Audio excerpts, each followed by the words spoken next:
How to create checklist for effective negotiations. In order to ensure that you haven't forgotten a key point, you must always have a checklist for every task you undertake. This is especially more critical in case of negotiations, as one wrong move and you will lose the deal forever, or even worse, win a wrong one. So let me help you create checklist before you go into the meeting room.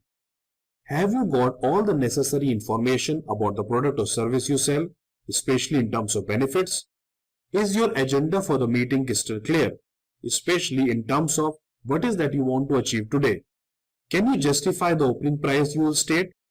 Have you been able to identify the needs of the prospect, especially in terms of features or benefits they are looking for? Do you know how urgently the prospect requires your solution? If the prospect is not in a hurry, you will not be able to push through your agenda. Do you know whether the price you are going to quote is affordable to the prospect? Have you researched for how much your competitors are offering the solution? Do you know which problems does your solution solve for the prospect? Have you been able to identify the strengths and weaknesses of your proposal? Have you prepared a list of objections that you will face? Have you prepared a list of concessions that are acceptable to you? Can you quantify the impact of the concessions that you can make?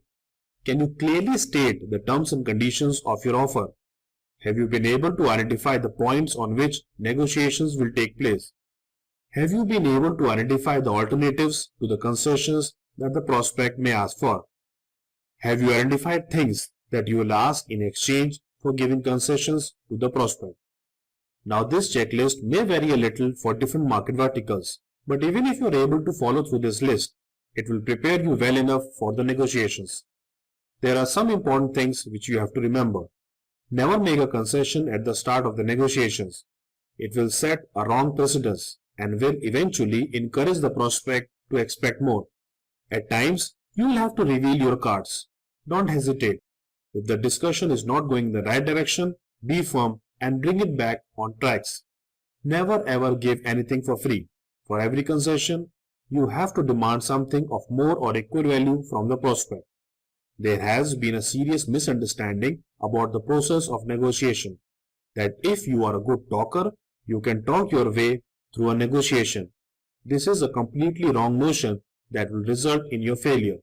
To be a good negotiator, you have to be a good researcher. You have to be firm in your approach. You have to also empathize with your prospect's point of view. You have to be a good listener. You should be able to ask relevant questions. Talking is only a small part of the negotiation process. Therefore, the more you prepare and practice, the better results you will get on the negotiation table.